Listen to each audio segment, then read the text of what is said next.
Les amis, bienvenue sur cette nouvelle vidéo dans laquelle on va parler de est-ce qu'il faut investir une grosse somme d'un coup ou petit à petit quand on investit en bourse dans des actions à dividendes, d'ailleurs à dividendes ou pas à dividendes. Mais c'est une question que j'ai énormément en ce moment quand je vous ai au téléphone. Vous me dites Raph, j'ai envie de commencer à investir en bourse. Est-ce que je dois d'abord investir tout d'un coup, c'est-à-dire mes 10 000 euros, mes 20 000, mes 30 000, mes 50 000, parfois plus, mes 100 000 euros?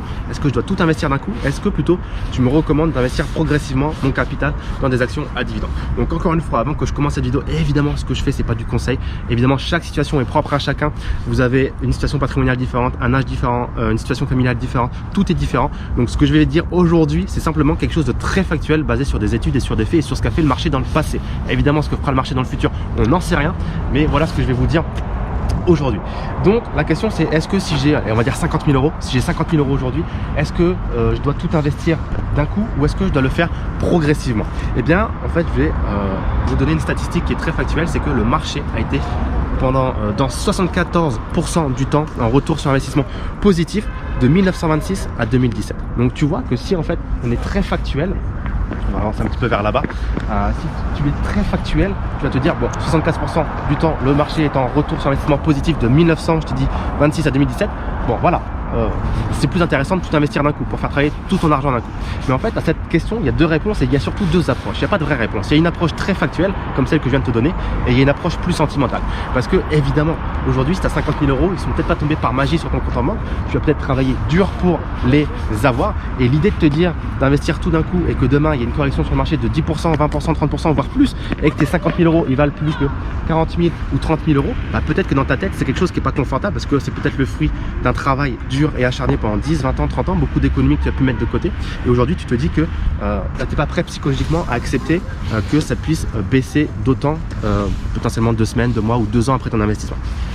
Donc c'est pour ça qu'il y a deux approches. Il y a l'approche sentimentale et il y a l'approche factuelle. Si tu es quelqu'un d'émotionnel, si tu es quelqu'un qui serait pas à l'aise avec l'idée que ton patrimoine il puisse fondre, même temporairement, parce qu'évidemment l'investissement en bourse c'est temporaire et jamais de plus haut qu'on n'a jamais réatteint après une crise. Même si tu as un plus haut, tu as une crise que ça redescend, on n'a jamais pas réatteint ce plus haut, on a toujours réatteint de nouveaux plus hauts.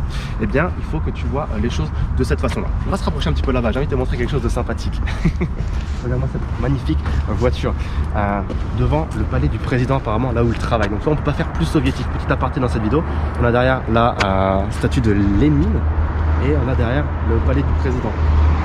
Donc c'est très soviétique comme vidéo, comme j'aime frérot. Donc voilà. Également ce que je peux te dire c'est que si tu n'investis pas tout d'un coup ton cash, qu'est-ce que ça veut dire finalement au fond de toi? Ça veut dire que tu estimes que le cash puisse avoir une meilleure rentabilité que ton investissement dans des actions à dividendes.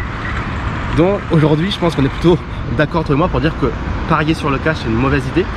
Ça n'a jamais été une bonne idée dans le passé et ça l'est encore moins aujourd'hui dans un marché où on a beaucoup d'inflation, où tu vois certainement les derniers chiffres sortir tout comme moi, aussi bien aux États-Unis qu'en Europe. Les chiffres de l'inflation sont monstrueux et font peur. Donc aujourd'hui avoir du cash c'est vraiment une très très mauvaise idée. Donc si tu n'investis pas tout, ça veut aussi dire que tu estimes que ton cash aura une meilleure performance que tes actifs financiers. Donc je pense que c'est pas une bonne idée. Autre chose, tu vas peut-être me dire oui mais Raph, qu'est-ce qui se passe si aujourd'hui j'investis à la veille d'un crash financier 1929 ou celle 2008, crise financière également. Qu'est-ce qui se passe si j'investis à la veille d'un crash financier et que je perds tout mon argent? Que, hop on va aller vers là-bas, que mon argent, mes 50 000 euros, ils valent, je sais pas, 25 000 ou 10 000 euros. Je suis dans la merde, qu'est-ce qui va se passer?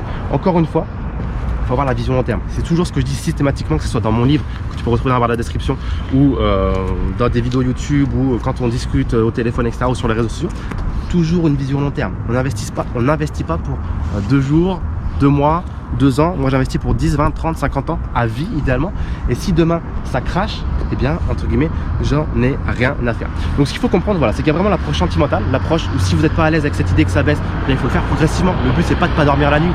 Si vos investissements ne vous font pas dormir bien la nuit parce que vous avez trop investi ou parce que vous êtes trop stressé à l'idée que ça puisse prendre une claque provisoirement, investissez progressivement. Si par contre vous êtes beaucoup plus factuel et que cet argent, vous avez compris que c'est de l'argent dont vous n'avez pas besoin sur le court terme, que c'est de l'argent qui est là pour être investi et que vous n'allez pas avoir besoin pour payer vos factures, et que vous avez compris que factuellement le marché il est 74% du temps en positif de 1926 à 2017, alors les chiffres, il y a plein d'études, vous pouvez en trouver plein sur internet, vous diront que c'est mieux d'investir tout d'un coup.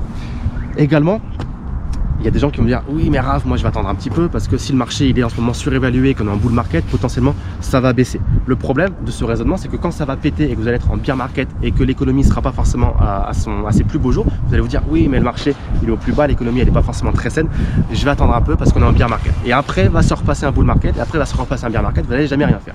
Donc la réponse c'est quoi? C'est que finalement il faut toujours passer à l'action et investir peu importe l'état du marché.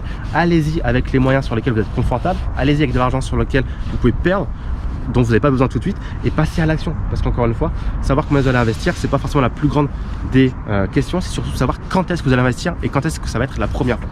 Et je terminerai sur cette phrase qui est que les gens perdent généralement plus d'argent à préparer une hypothétique crise en proportion à ce qu'ils auraient perdu en la traversant. Ça veut tout dire.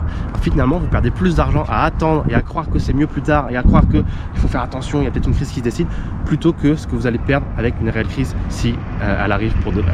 Donc voilà les amis, ce que je voulais vous dire sur le fait d'investir une grosse somme ou pas. Dissocier le côté sentimental et le côté factuel. Si vous êtes très factuel, pourquoi pas tout mettre d'un coup, en ayant évidemment en tête les risques que ça peut représenter. Et si vous êtes plutôt sentimental et impacté par l'idée d'une perte, allez-y progressivement. Vous pouvez appliquer la méthode du dollar cost averaging, DCA, pour éparpiller votre capital progressivement sur le marché financier. Tous les mois, mettre une certaine somme et votre capital le dilapider sur 1 an, sur 6 mois, sur 2 ans, comme vous le souhaitez.